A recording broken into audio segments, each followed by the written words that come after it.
Neurologopedia, de Fundación AISE.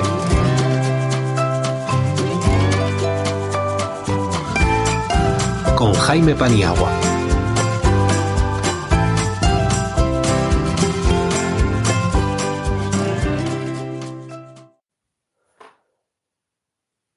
Hola a todas y todos, comenzamos un nuevo programa del podcast de Neurologopedia de Neuroconciencia. Como siempre, presentando un poco este podcast, que para que lo contextualicéis, este podcast está dentro de la serie de Neuroconciencia que podéis encontrar en iVoox y en Spotify. Es un podcast que ya lleva varios meses, años rulando, porque se encarga de ello la Fundación AISE. La Fundación AISE es una fundación que atiende a personas con daño neurológico y que podéis encontrarlos en Granada. Ellos tuvieron a bien generar un podcast en un inicio de neurofisioterapia que podéis encontrar, como he dicho, y bueno, ahora nos hemos apuntado al carro logopedas por un lado y terapeutas ocupacionales por otro, y a lo que nos dedicamos es a generar podcasts de divulgación, de reflexiones sobre temas que en este caso tienen que ver con la neurologopedia. Por lo tanto, si nos está escuchando usted, hoy tiene a su disposición un grupo de logopedas que vamos a reflexionar, que vamos a hablar sobre la afasia. De hecho, hemos decidido titular este podcast Afasia más allá de las palabras.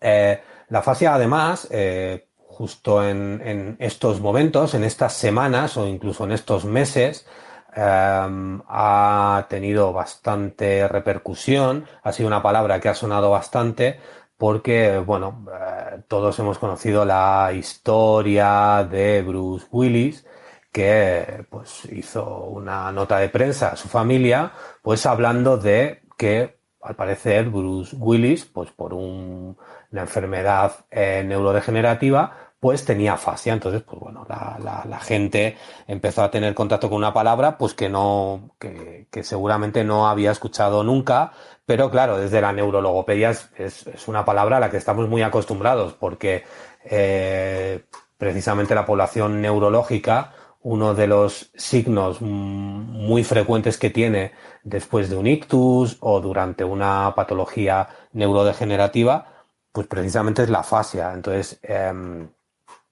es algo que, si bien es cierto que es muy común para nosotros, a lo mejor para alguien que evidentemente no se dedica a esto, como nos puede pasar a nosotros con terminología técnica de otras áreas, pues a lo mejor pues puede pasar más desapercibido o le llama mucho la atención que de pronto una persona afasia, ¿no?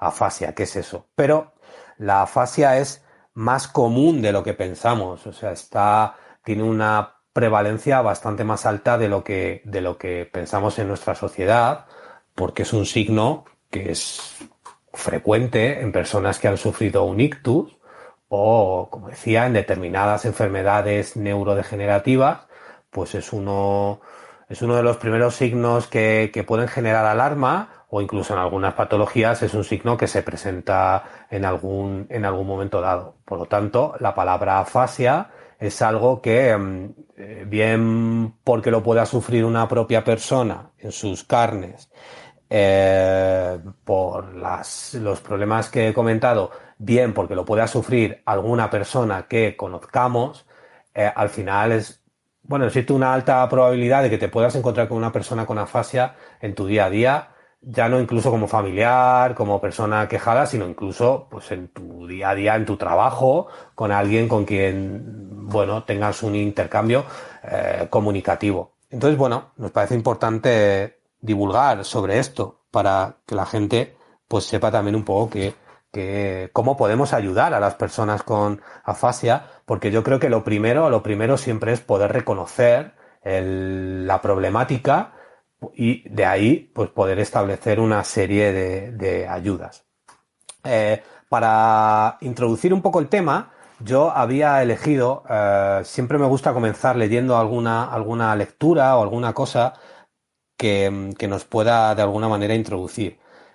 Entonces, he elegido un libro que a mí me gusta mucho, que no sé si lo habéis leído, si no lo habéis leído, os aconsejo que lo leáis. Es un libro que ha escrito Olivia Rueda. El título del libro es No sabes lo que me cuesta escribir esto, la historia de cómo recuperar el lenguaje. Entonces, bueno, Olivia es una persona que sufre afasia y bueno, tiene todo un proceso de recuperación del lenguaje durante años y decide escribir un libro para transmitir a través de este libro pues todo lo que a ella le ha supuesto el proceso de rehabilitación y el impacto que ha tenido la fascia en su vida. Para mí me parece un libro con un valor enorme. De hecho, una de las primeras frases que me gustaría leer, que es muy significativa, es una de las frases que pertenecen a la parte de la dedicatoria. Bueno, la dedicatoria entera podríamos leer porque es muy cortita y muy bonita,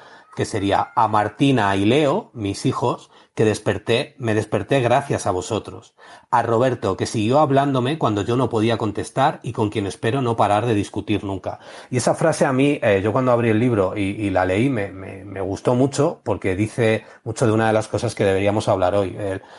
Él me siguió hablando cuando yo no podía contestar, es decir, nos podemos encontrar con personas que por una patología resulta que su cerebro tiene una dificultad para comprender o para poder producir palabras, que esto nos puede resultar como muy llamativo, pero esto puede ocurrir. Y aquí hay una persona que en su dedicatoria le está dando un enorme valor a: alguien siguió hablándome cuando yo no podía contestar. Y esto es muy interesante porque muchas veces las personas con afasia son obviadas en determinados trámites legales, administrativos de la vida diaria o incluso conversaciones. Y esto es una de las cosas que también es interesante. Y por último, hace referencia a la primera parte del libro, donde hace un comentario, aquí Olivia, que yo creo que ayuda mucho a poder definir un poco de lo que estamos hablando hoy, ¿no? Que es: antes de empezar a leer este libro, tienes que saber una cosa: es el libro más difícil de escribir que habrás leído jamás, porque quien lo escribe no sabe escribir. ¿Cuánto has tardado en leer esta frase? ¿Un segundo? ¿Menos? Pues yo he tenido que reescribirla 10 veces. Puede que incluso más.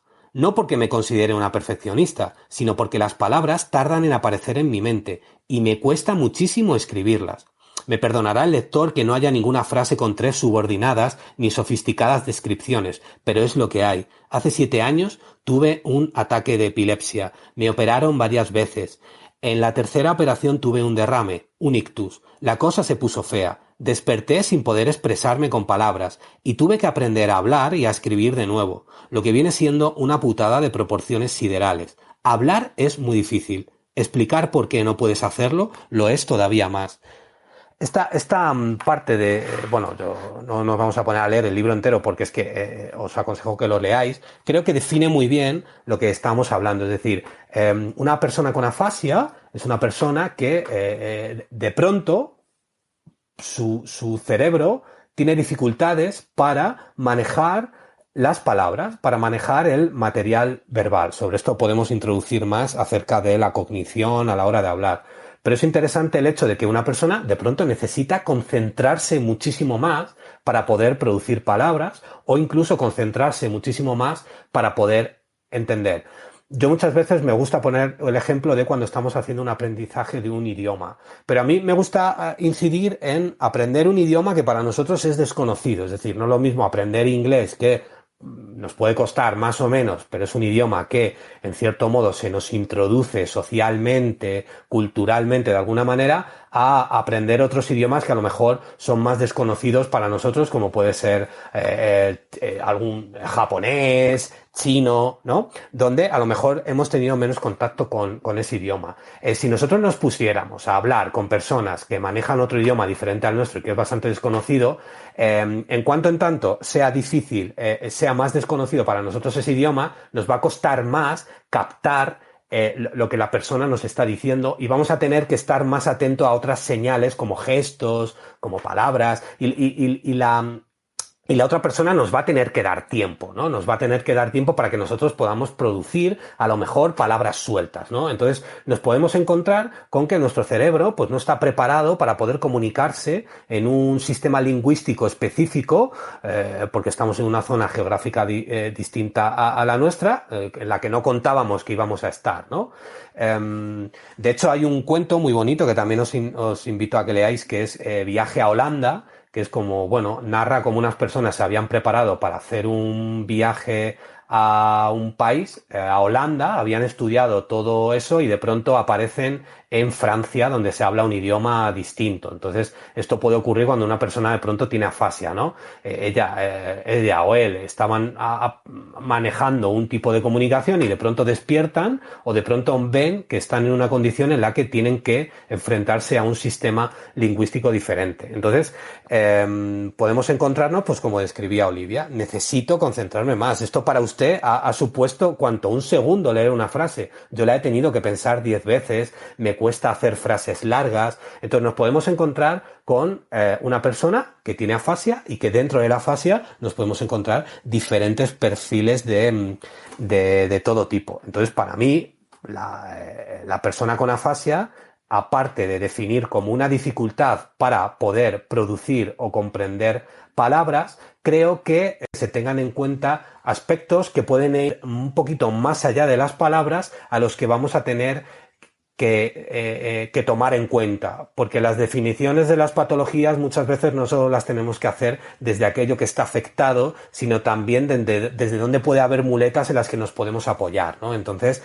cuando hablamos de afasia, no solo hablamos de palabras, sino hablamos de un montón de cosas más que podemos poner en práctica y que podemos poner en funcionamiento si las tenemos en cuenta dentro de esa definición para poder ayudar a la gente, darle más tiempo. Por ejemplo, hace poco hablaba con una persona que tenía afasia y ella me hablaba de la importancia de que sus amigos le mandasen audios, porque en su caso ella no podía leer, entonces le mandaban textos muy largos y ella no se enteraba, pero si le mandaban un audio, pues ella era capaz de comprenderlo mejor, o incluso si le mandaban, otra persona me decía que, por favor, mándame un vídeo, ¿no? Entonces así la persona me veía la boca y también podía de alguna manera recibir más señales para poder entender lo que yo quería decirle. Eso a mí no me cuesta nada mandárselo, pero ese pequeño detalle puede hacer que una persona se enganche a la comunicación. Entonces, bueno, podríamos empezar hablando de esa definición de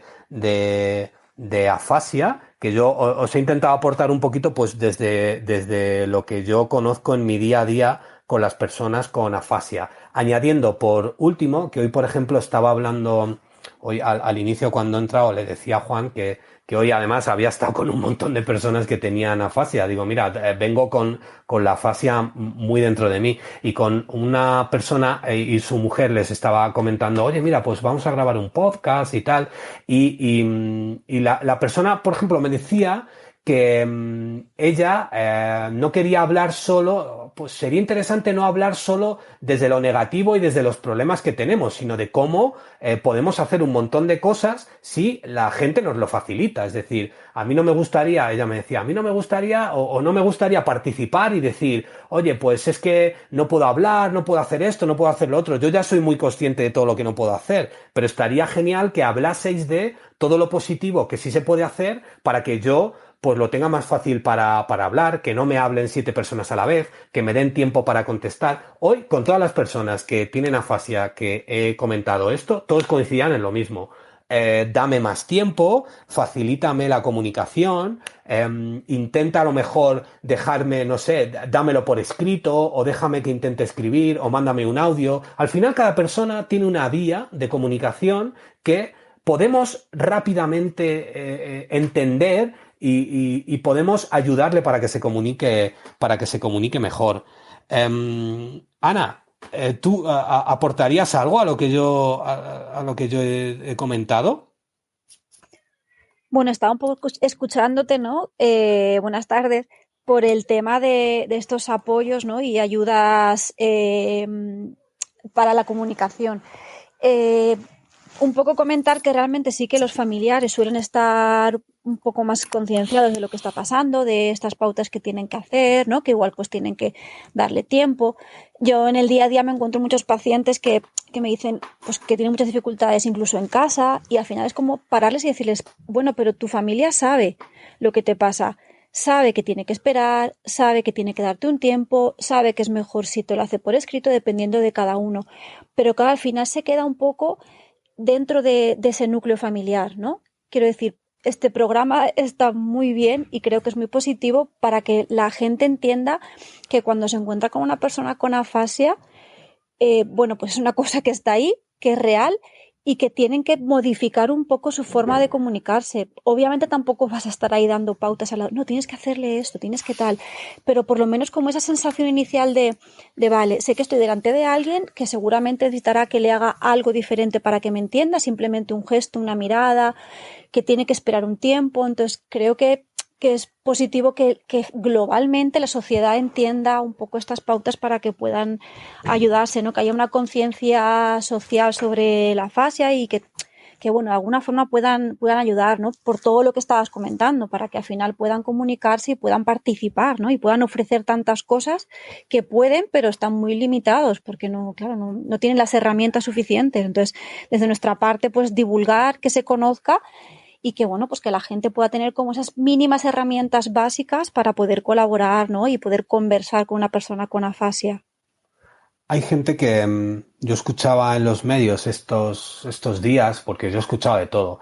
La fascia es una enfermedad, tal. Y yo lo hablaba con mucha gente y yo decía, ¿tú te sientes como enfermo? O sea, todos sabemos que la fascia no es una enfermedad, ¿no? Pero si tú lees esto, todos mis pacientes coincidían en que no estaban de acuerdo en esa relación entre afasia y enfermedad.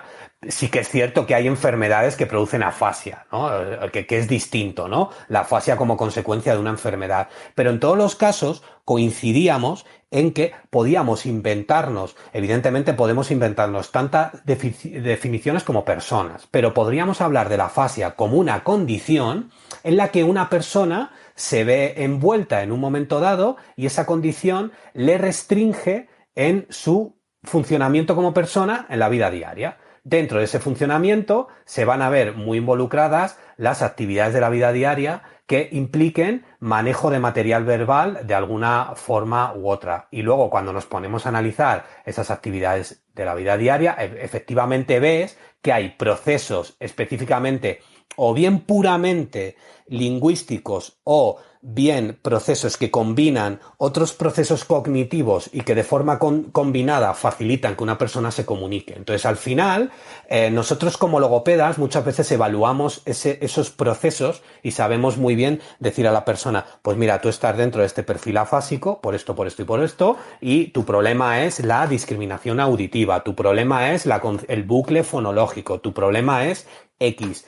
Vamos a entrenar esto, pero no nos podemos quedar ahí. Evidentemente, eso forma parte de tu vida y dentro de tu vida estás más condicionado que otra persona y te cuesta más realizar algunas tareas donde o bien tienes que comprender, bien tienes que producir, o lo más lógico y lo más normal es que haya una tarea dual que te implique comprender y producir y ahí tu cerebro se sobrecargue. Porque, por ejemplo, yo pienso, imaginemos dos personas, María y Pedro, ¿no?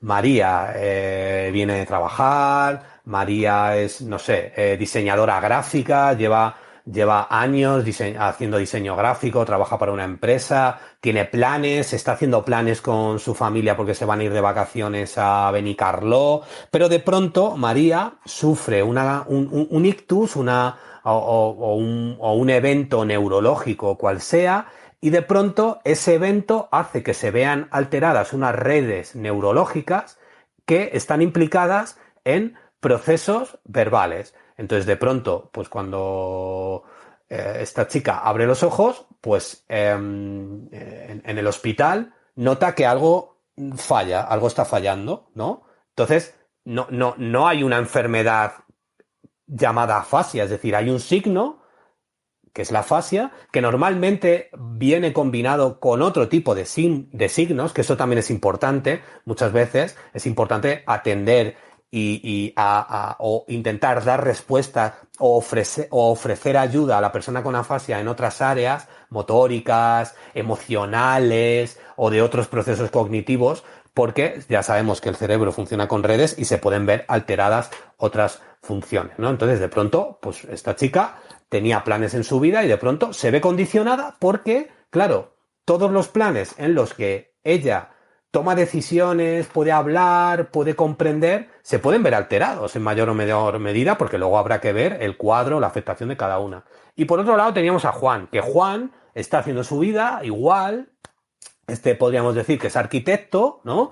Y de pronto lo que sucede es que Juan empieza a notar que algo no funciona bien. Es decir, está más irascible, nota que se le olvidan algunas palabras, que cuando le hablan le cuesta más recuperar información, o imaginemos que de pronto nota que pronuncia peor algunas palabras, o incluso le cuesta acceder a determinadas palabras. Entonces, Juan, de pronto, se puede ver, digamos, afectado por una enfermedad neurodegenerativa, bien tipo Alzheimer, frontotemporal, de algún tipo, donde existen signos que le llevan a sufrir una afasia. En su caso, no va a ser de forma súbita, pero es muy importante en uno u otro que nosotros hagamos una divulgación de lo que es la afasia, porque si conseguimos que la gente de a pie sepa lo que es la afasia, si conseguimos que los profesionales de la salud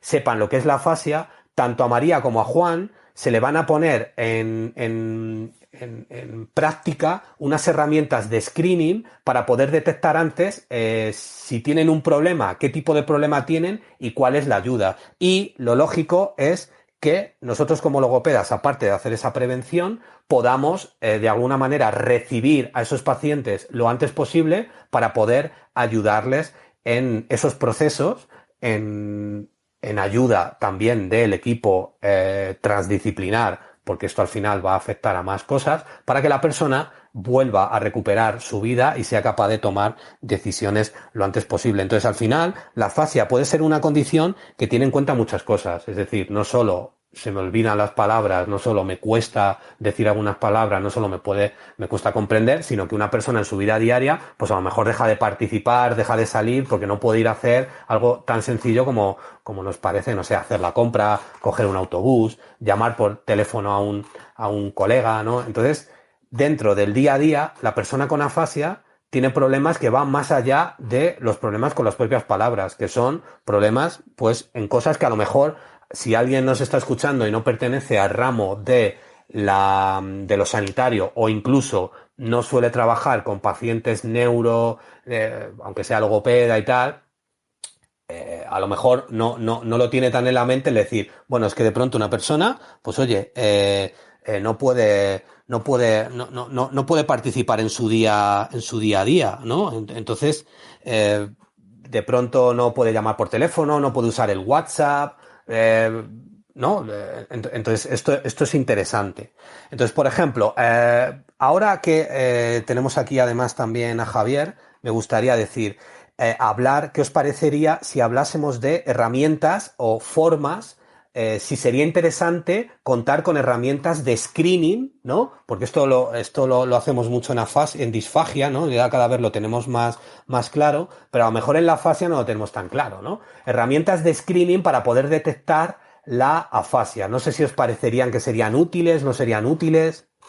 Javier, ¿qué te parece a ti?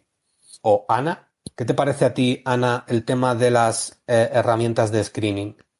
Hola, mientras se conecta, sí que hay, o sea, alguna herramienta hay, pero creo que es súper importante. De hecho, al haber entrado Javier, creo que era el momento de meter el tema de hospital, ¿no? Lo que estabas comentando es que desde el minuto cero, en cuanto ya empiezan a estar conscientes o poder participar, necesitan un sistema de comunicación, alguna forma de comunicar y decir lo que sienten, porque al final están en una cama, privados de movimiento, porque seguro tendrán una EMI y no podrán menearse, y necesitan como esas herramientas y ese reajuste, ¿no? Y esa valoración inicial que comentabas, más luego enseguida derivar, ¿no? Porque si no es un caso como muy obvio o ya entra en un circuito muy cerrado y, ¿no?, muy clásico que sí que te viene, pero te vienen pasado ya a lo mejor, o sea, igual es hospitalizado 3 meses, 4 y a ti te llega 2 después, pues claro, todo ese tiempo es tiempo que necesitas una intervención y cuanto más progresiva, ¿no? Dependiendo también sus tiempos de, ¿no?, de fatiga cognitiva y bueno, todo lo que ya sabemos, pero también sabemos que en cuanto antes empecemos a intervenir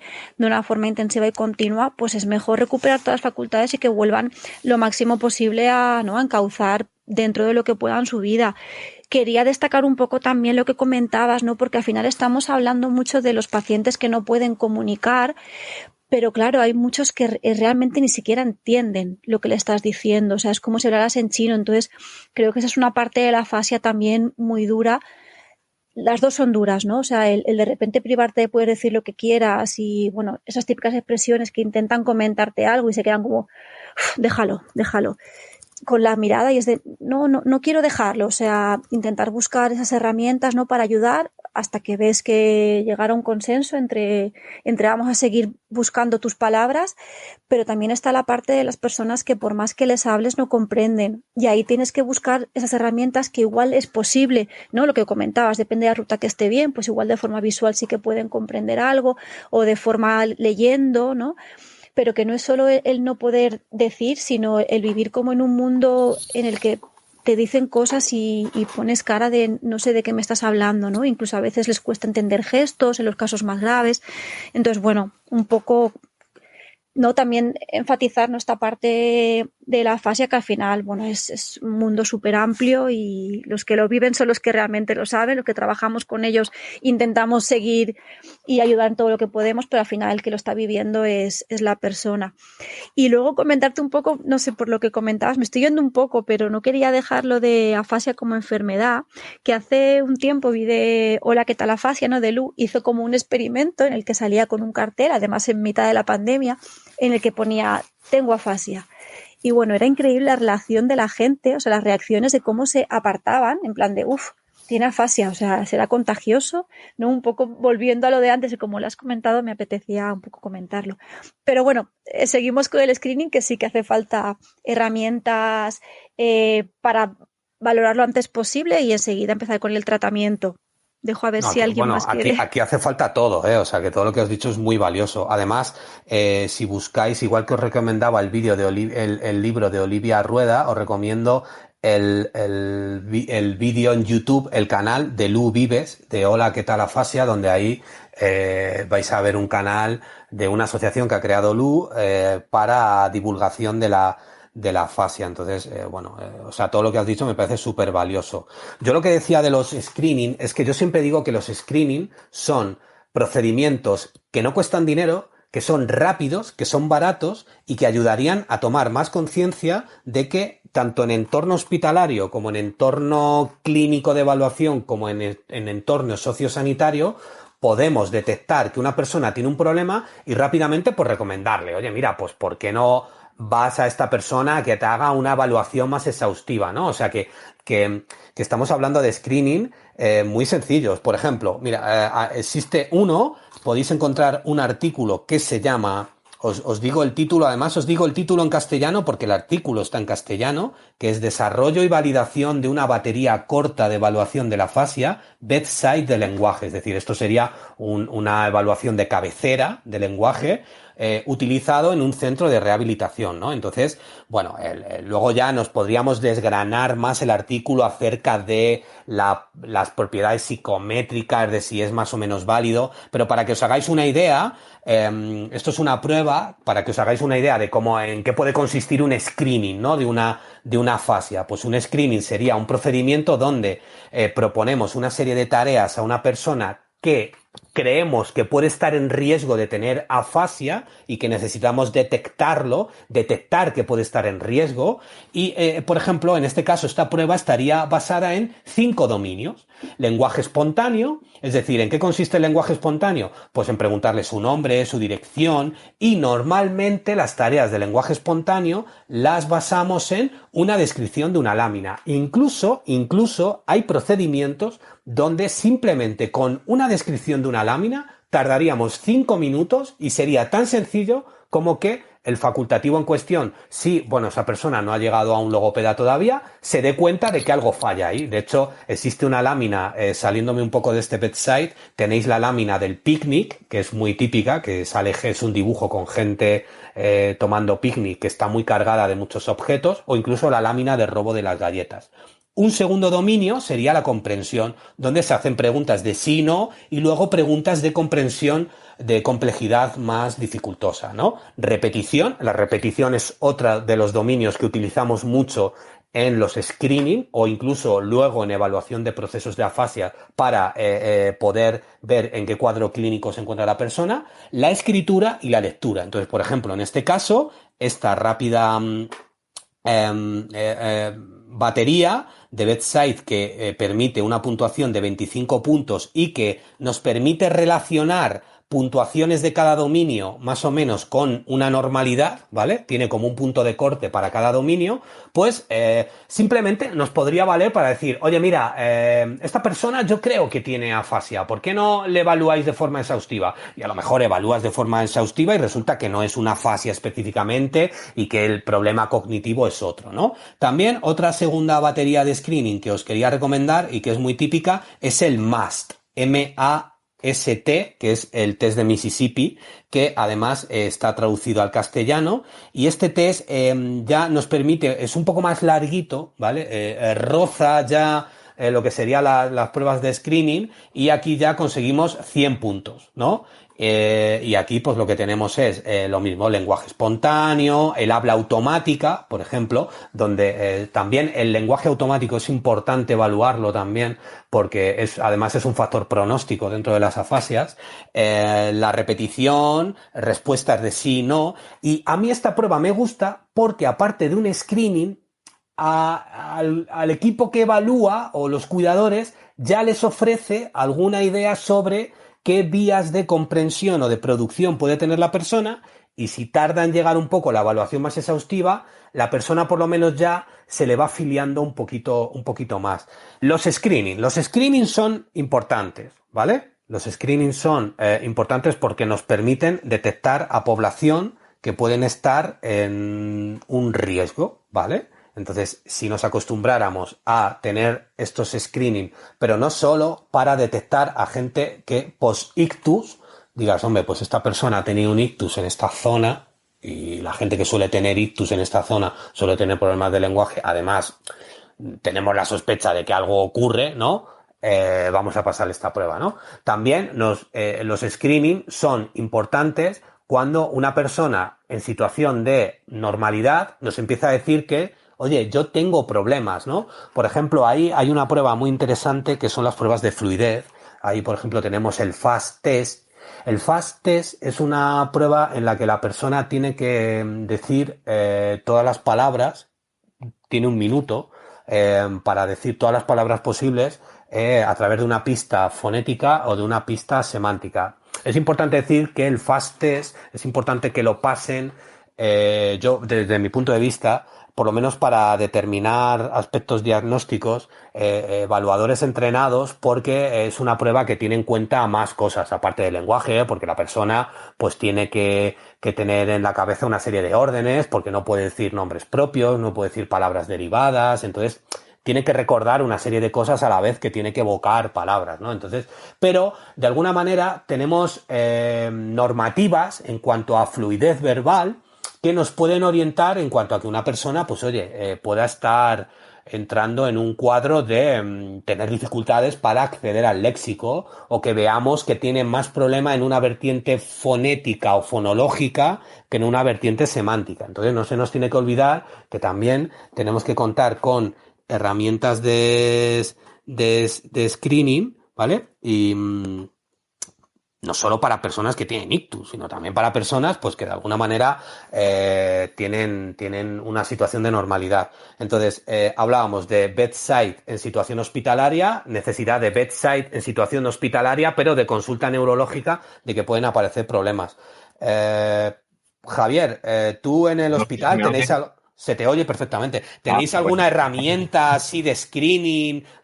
Yo decía que el screening me parece importante, ¿no? Sí, a ver, realmente, bueno, yo os estaba escuchando, lamentablemente no podía hablar, pero os estaba escuchando. A ver, verdaderamente yo también coincido en que el screening es muy importante, que además tendría un valor primero para detectar evidentemente a la persona que está en riesgo de sufrir una afasia, particularmente en aquellos casos donde la afasia a veces no es tan evidente o está entremezclada con otras dificultades cognitivas. Y tendría el segundo, yo creo, valor de ayudar a que el personal sanitario tomase más conciencia de la fase. Porque incluso dentro del personal sanitario que habitualmente, bueno, pues está, por ejemplo, eso, pues una planta de neurología donde ven pacientes con afasia, sigue habiendo bastante desconocimiento sobre lo que es la afasia y sobre las estrategias que puedes utilizar para abordar a un paciente con afasia. De hecho, bueno, pues yo creo que tenemos grandes carencias incluso a la hora de informar a los pacientes, que yo creo que tendríamos que tener pues, diferentes métodos para poder adaptar la información que se da a los pacientes, porque como comentáis, bueno, pues esa persona que acaba de sufrir, por ejemplo, un ictus y que está en un ingreso hospitalario y que no comprende, muchas veces ni siquiera sabe por qué está ingresado. Sabemos que hay más eventos adversos en las personas que tienen afasia durante la hospitalización. Yo creo que, bueno, pues esa es una parte que tener una detección, por lo menos, a través de una prueba de screening nos podría ayudar a corregir. En cuanto a pruebas de screening, bueno, yo creo que has dicho realmente las más importantes. Sí que hay alguna otra prueba que lamentablemente no la tenemos traducida así a nuestro idioma. Hay una que a mí me resulta simpática, que es la fase Rapid Test, que tiene una puntuación un poco imitando la escala NIS. Digo, me resulta simpática porque como es una escala que sí que se maneja bastante en el ingreso hospitalario, yo creo que si la tuviésemos en nuestro idioma, que además yo creo que no sería difícil de traducir y de validar, sería, pues yo creo, fácil de introducir, ¿no? Porque es una dinámica que más o menos ya tienen establecidas las unidades de. Y luego ya no como prueba de screening, pero sí como una prueba un poquito más larga, sí que hay también una fase, pues digo, la Quick Aphasia Battery, que es una prueba que también está traducida al castellano, es una prueba un poquito más larga, pero bueno, que yo creo que también es una prueba útil, además es de libre acceso, vamos, que se puede descargar gratuitamente y que, bueno, pues yo creo que sí que proporciona una información pues bastante extensa, yo creo que bastante interesante para el paciente, sobre todo en estas primeras fases, ¿no?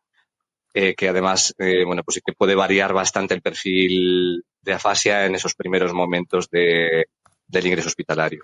¿Puedes repetir el nombre de la última prueba? Porque Sí, se te ha... me ha cortado. Quick Aphasia Battery. Vale, sí, era justo esa, sí. Me alegra que digas esa porque yo también la utilizo Sí, y además para los que nos están escuchando os voy a dar la referencia, tendríais que buscar Wilson 2018, ¿vale? Como bien dice Javier, es una batería que en el artículo que os digo os permite descargaros no solo el test en castellano, sino también el material. Y por añadir más valor, esta batería permite la puedes pasar 3 veces, pero no es la eso. misma batería. Se han preocupado de buscar vocabulario distinto para las 3 veces que la pasáis, ¿vale? Decir de manera específica que el autor es súper majo. Yo le escribí en una ocasión y me contestó, la verdad, y yo la utilizo. También aquí añadir la Western, que es muy conocida, que es la WAP, que es verdad que es larga, pero para investigación tiene un gran poder. ¿Por qué? Porque muchas de las validaciones que se han hecho de técnicas, por ejemplo, en terapia intensiva con la persona fásica crónica o aguda, muchas de las técnicas se validan y se ven cambios significativos gracias al WAP. Entonces, es verdad que en la parte clínica es compleja muchas veces de pasarla, pero en investigación yo creo que tiene cierto valor a la hora de correlacionar, porque muchas veces te ayuda a encontrar estudios similares. Entonces, si utilizas esa batería, también la WAP la podéis utilizar. La WAP lo que permite, tiene una psicométrica para diferentes perfiles fluentes y no fluentes de afasia. Entonces, bueno, como dice Javier, entonces ya del screening nos metemos en pruebas más específicas. La Quickly, como decía, la Western, y luego incluso tenemos baterías que nos permiten, o pruebas que nos permiten ver procesos. El token test, que yo aquí me gustaría matizar, que es una prueba que va más allá de evaluar la comprensión de una persona, sino que puedes evaluar aspectos más aquí voy a parafrasear a Pablo Duque, no ejecutivos, sino resolutivos, incluso de cómo una persona maneja la cognición para resolver algunas cosas de componente verbal no contextualizado. Pero en estas pruebas tenéis que tener cuidado con personas que tengan sospecha de problemas semánticos o problemas visuales, porque hay una carga semántica y visual por el tema de los colores y de la forma, que puede parecer que una persona tenga problemas comprensivos por una cosa y los problemas sean de otros. Tenemos también el test beta, el EPLA. El EPLA es una batería muy grande con muchas pruebas, pero es difícil de conseguir. El beta está actualizado, es más fácil de conseguir. El Boston es otra prueba muy típica de que se lee en bibliografía. Lo que pasa es que está descatalogado, ¿no? Es muy difícil de encontrar. Y lo que decía de la lámina de robo de las galletas, que es del test de Boston, que se utiliza para hacer perfiles de eficiencia comunicativa, deciros que ha habido transformaciones de la lámina de robo de las galletas. Es decir, la lámina de robo de las galletas es una lámina que viene en el test Boston, que se utilizaba para ver lenguaje espontáneo, es decir, a la persona se le decía, descríbame lo que ve en esta lámina, y se le graba, entonces se transcribe un poco la parte verbal y no verbal. En 2014 sale una prueba que se llama Metafaz, y dentro del Metafaz viene una transformación de la lámina de robo de las galletas. Por contar una curiosidad, en la lámina de robo de las galletas sale una inicial, salen unos niños queriendo robar unas galletas, y uno de los niños, el taburete se le está moviendo y se va a caer, ¿vale? Mientras la madre está fregando los platos y se está saliendo el agua del fregadero. En la lámina del Metafaz es el padre el que friga los platos, mientras los niños están intentando robar unas galletas y aparece un gato y un pollo asado en el horno. Empiezan a aparecer más. Pero hay un artículo en el que proponen una actualización de la lámina de robo de las galletas, donde nuevamente el padre es el que está lavando los platos y al fondo de la ventana aparece la madre cortando el césped y hablando por teléfono. Entonces tenéis diferentes láminas que podéis encontrar. Yo en su día en mi blog hice una entrada específica de esta lámina, no por promocionarlo, sino porque ahí tenéis los enlaces para los diferentes artículos, ¿vale? Entonces, bueno, no sé si conocéis, hablábamos de screening, si queréis aportar alguna prueba más que conozcáis, Ana o Javier, para evaluar algún proceso específico, porque claro, se me han escapado un montón de pruebas, pero es que esto sería, en los test de repetición también, el test Barcelona 2, el subtest de repetición está muy bien, por ejemplo, también, porque la repetición es importante. No sé si me dejo por ahí algo. Yo creo que esos son más o menos los que se usan ahora mismo. Se podría utilizar en algún momento alguna de lectoescritura, más a nivel de, bueno, adaptar un prolec o algo, pero vamos, para mí esas son las rutinarias. Sí, bueno, de todas maneras también es verdad que estaba pensando que se me ha escapado una. Está la Apraxia of Speech Rating Scale Scoring, que esta es de Strand 2014, y esta es una pequeña prueba a modo de screening que también me gusta porque muchas veces la afasia coexiste con apraxia, es decir, la persona que tiene dificultades para recuperar manejar material verbal, tiene dificultades para coordinar los movimientos orales. Entonces, no quería dejar de hacer referencia a esta escala que permite puntuar de 0 a 4 dominios de aspectos específicos de apraxia, aspectos de con probabilidad de disartria presente, aspectos con probabilidad de afasia presente y afasia y disartria presente. Entonces, esta que está validada con terapeutas del habla, además tiene una buena psicométrica, lo que permite es detectar si la persona está en riesgo de tener apraxia y si además está en riesgo de esa apraxia combinarla con disartria, con afasia, con las dos, porque sabes que muchas veces nos podemos encontrar con esta. Entonces, no quería dejar pasar la ocasión de también hacer referencia a la evaluación el descarte de la apraxia, porque muchas veces la apraxia y la afasia puede ser un factor pronóstico importante. Javier, ¿ibas a añadir algo? No, en principio, vamos, yo creo que está muy exhaustivo todas las pruebas que fuiste comentando. Realmente, yo también normalmente lo que suelo combinar es eso de subtest dentro de la valoración, porque yo creo que sí que también nos va orientando un poco en función de los procesos que sospechamos que están alterados, pero bueno, creo que realmente las más importantes y las básicas están todas eh, registradas ya. Entonces, como última pregunta, ¿cómo podemos ayudar? Por ejemplo, en tu caso, Javier, ¿cómo se puede ayudar a una persona con afasia desde el momento en el que está en el hospital? Bueno, desde el momento en el que está en el hospital, sí que hay, yo creo, muchas tareas pendientes y muchos cambios que tenemos que llevar a cabo en el abordaje de la afasia y de la persona con afasia. En primer lugar, yo creo que es imprescindible que todo el personal sanitario que tiene contacto habitualmente con estas personas tenga una formación mínima en cómo se tiene que comunicar con la persona con afasia. Eso es algo que actualmente no tenemos y que sí que además sabemos que hay también evidencia científica que nos dice que en ese caso mejora mucho también la comunicación de la persona con afasia, disminuye la ansiedad, disminuye los efectos adversos y eso también va a ayudar mucho a que sea más fluida la recuperación, ¿no? Tenemos que mejorar en una detección más temprana, en una continuidad de los tratamientos, bueno, pues mucho más inmediata, ¿no? Porque estas demoras que tenemos a veces desde que el paciente se va de alta hasta que comienza un tratamiento también juegan habitualmente en nuestra contra. Y luego tenemos que mejorar, yo creo, también en la comunicación a las familias, en el acompañamiento a las familias, porque yo creo también un poco lo que habíamos, sobre todo al inicio, comentabas más todo lo que supone la fascia en el entorno familiar y el impacto que tiene. También hay que abordarlo, no solamente ese trabajo con la persona con afasia, sino también con su familia, yo creo que es fundamental.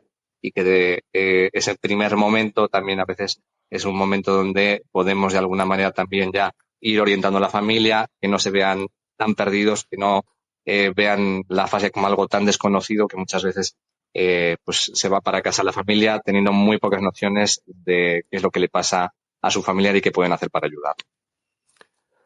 Una cosa importante también, que además la evidencia científica nos está dirigiendo hacia ese lado, es en el papel del cuidador. Entonces,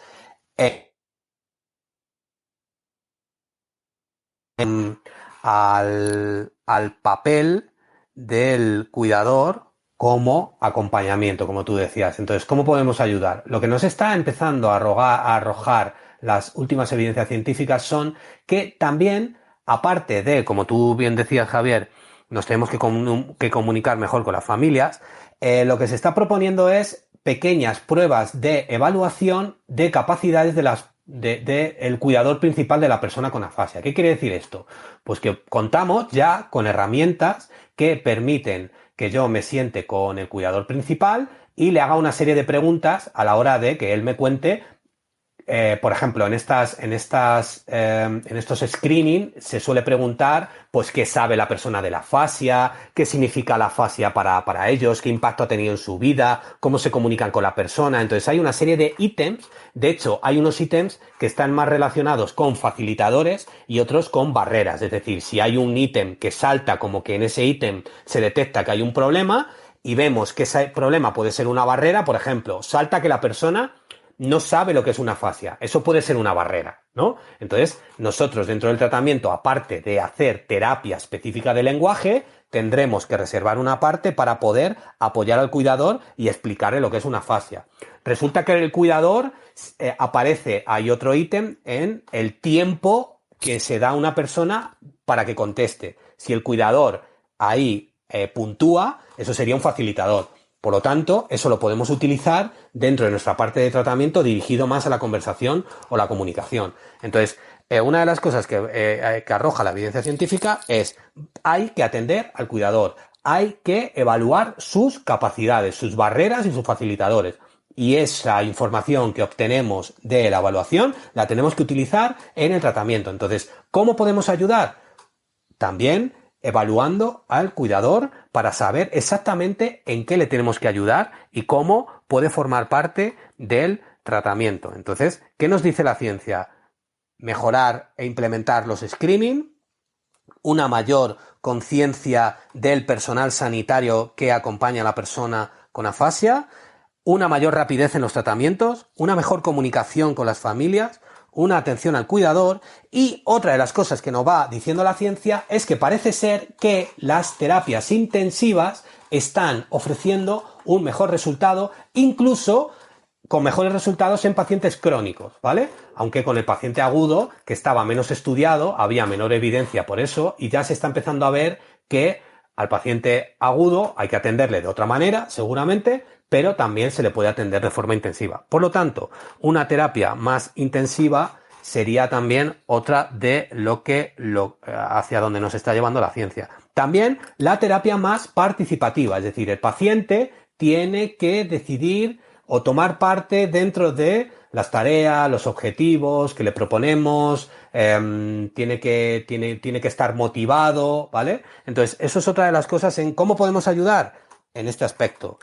Otra de las cosas que nos está diciendo la evidencia científica hacia dónde podemos ir, los tratamientos farmacológicos. Nosotros como logopedas evidentemente no prescribimos fármacos, pero yo, por ejemplo, en los últimos años he colaborado con neurólogos donde, pues oye, me han preguntado, oye, ¿qué perfil de afasia tiene? ¿Tú cómo ves a esta persona? Y he podido participar con ellos en proponer o decir, oye, esta persona puede ser candidata a tomar uno u otro fármaco, porque si revisamos la evidencia científica, de hecho, hay un artículo en 2020 de Marcelo Bercier que os aconsejo que leáis, que es como el top 10, los 10 puntos, ¿vale? Los 10 puntos clave en la introducción de la terapia farmacológica en la terapia con afasia. Entonces ahí tenéis todo el resumen de la investigación de farmacología en terapia con afasia. Entonces la terapia con afasia también se beneficia de fármacos. Y por último, otra de las cosas que nos dice la evidencia científica es la combinación de tratamientos. Por ejemplo, tratamientos específicos cognitivos o emocionales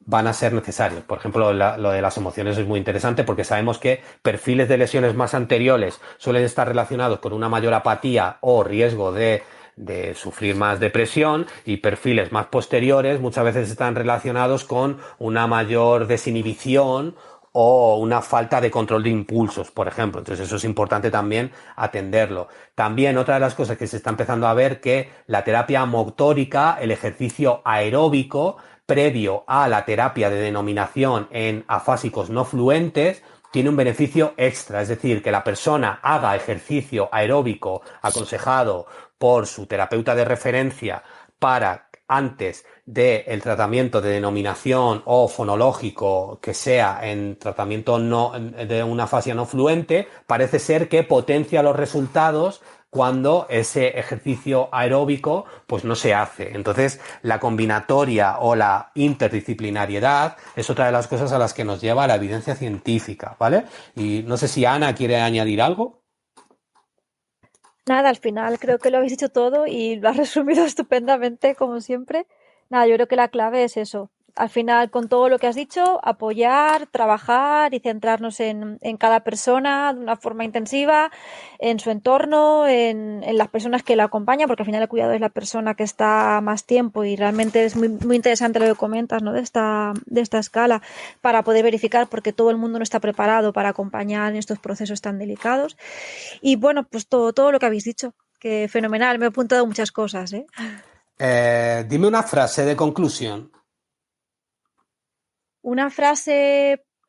¿Cómo eh, concluirías tú este capítulo? ¿Cómo lo terminarías? ¿Qué conclusión sacas de todo lo que hemos hablado? Por poner un final a este capítulo. Al final, creo que se trata de concienciar, entonces que la afasia está ahí, que necesita un acompañamiento específico y real. Y de nuevo me gusta levantarlo de la mano y decir que estamos aquí, que podemos ayudar un montón a estos pacientes. Y bueno, es que al final son personas que necesitan sentirse personas, volver a ser personas y intentar hacer lo que hacían de la mejor manera posible.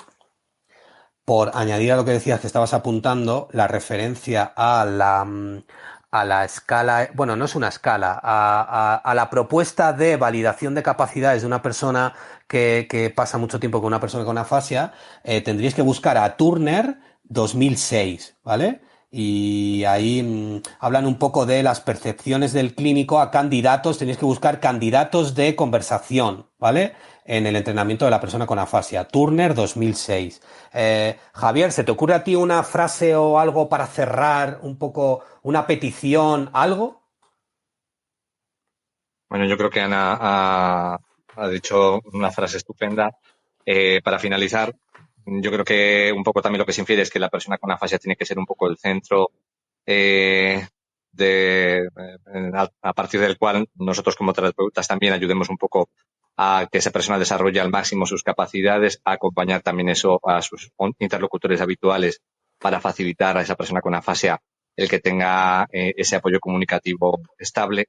Y yo creo que también como demanda, que ya lo habíamos introducido antes, es importante que dentro de los entornos en los que habitualmente se mueve la persona con afasia, los profesionales que atienden a esa persona tengan un mínimo conocimiento, una mínima formación sobre afasia para ayudar a que esa persona pueda comunicarse correctamente.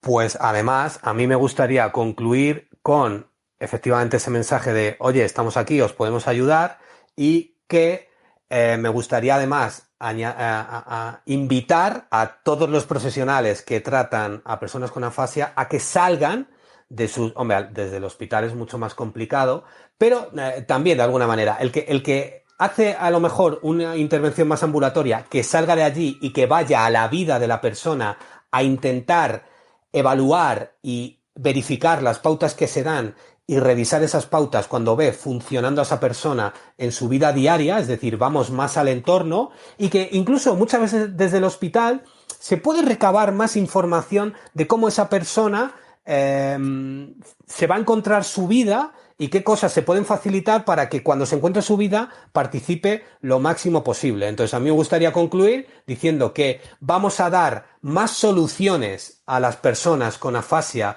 y no nos vamos a centrar tanto en sus déficits, es decir, vamos a buscar más facilitadores en su vida diaria y vamos a favorecer más que tomen decisiones de forma independiente, acabando con una frase de Ana Esclusa: vamos a conseguir que vuelvan a ser los actores y actrices de su propia vida. Entonces, con esta frase me gustaría concluir el capítulo de hoy, dando las gracias a todos los que habéis estado escuchando, a todos los que nos vais a escuchar posteriormente, y por supuesto dando las gracias a Ana, a Javier y a Juan, que nos han acompañado aquí haciendo este capítulo de divulgación sobre la afasia. Muchas gracias a todas y a todos y nos vemos en el siguiente capítulo.